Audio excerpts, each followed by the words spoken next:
Each time Hinckley AFC's team takes to the pitch, they do so as one of the sharpest turned out sides in non-league football.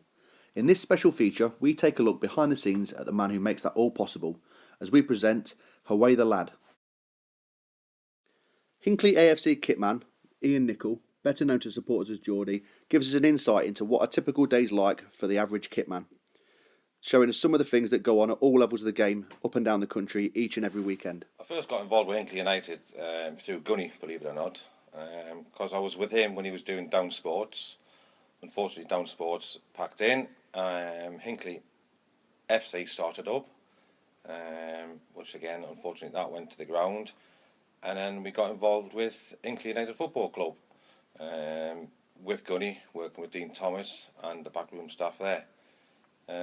My role there wasn't as in-depth as what it is now. I was more or less the match day kit man, getting the kit ready, setting the dressing rooms up and collecting the kit in. Where do I start? I normally get a phone call or a text message from Abbo, the gaffer, the previous day or the morning of the match, and he will give me the squad. I then come down to the kit room as I am now, and I will pack the whole match day kit up. That is the shirts, the shorts, the socks, the rain jackets, the training gear, everything. Today is a prime example. I started work at 4:15 this morning, finished at 11, down here now, getting ready for the game. We then pack the kit up, and troops over to either, and then set the dressing room up. I'm very particular when I do it, a bit of OCD. I have my own ways of setting it up. Shorts have to go one way, socks the other way, shirts I will hang up in order.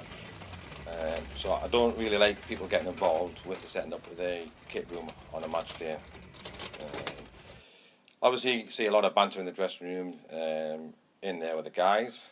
The guys come in, you get the usual Mr. Adagio who will complain that he hasn't got a t-shirt and you will have a t-shirt and a sweatshirt, but unfortunately time permits on obviously getting all kit washed that we have to do. At the end of the game, I then have to obviously ensure all kit is returned. That is the jackets, every single thing.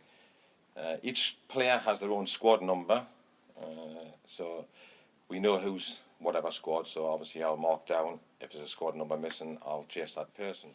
After the game, whether it be a midweek game or a Saturday, I then come back down to the Green King Stadium where we are now, and then start the washing.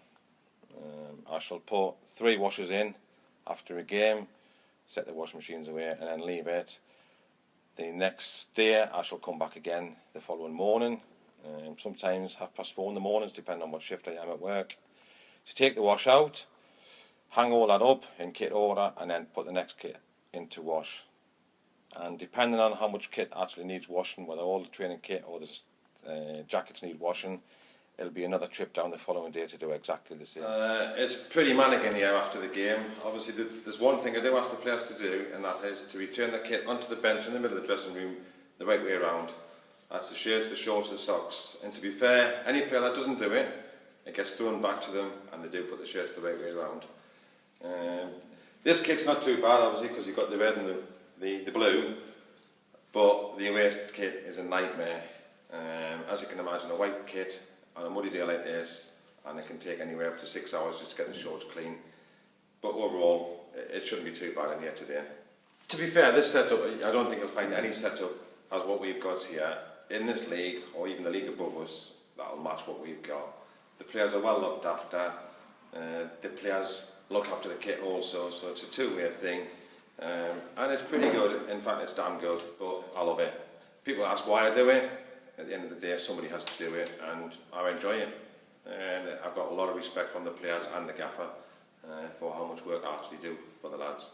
It's vital, you know, and I think that it's probably the unsung hero of the club. It's the job that people don't see the work that goes into it. You just see the lads running out in a pristine strip, and fills us all with pride seeing our players look so smart and representing our club with the lovely strip that we've got. But you know, you don't sometimes join the dots with the terrible state it ends up in at the end of a game, and then it reappears the next week glistening and clean. And and we don't often spare a thought for the person who has to do that, but we're fortunate at our club that we've got someone that puts in thankless hours and many hours, unsociable times, and does a lot of hard work for the club, and I can't speak highly enough of Geordie for what he does. Definitely does, and the lads are really fond of him. As me and Tomo, we're really fond of Geordie. You know, he's 1,000,000% behind us, and I don't think they're empty gestures either. I think that we formed a bond, you know, and he's seen how hard we've worked for his football club.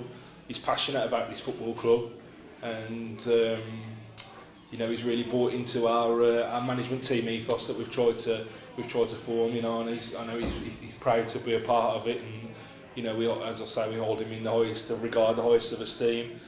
The lads love him, you know, and even before now, you know, I've even brought him in on team talks and asked his opinion when we're talking about local pride and what it means to people, just to remind the lads that there's someone in the dressing room that feels the way the supporters feel.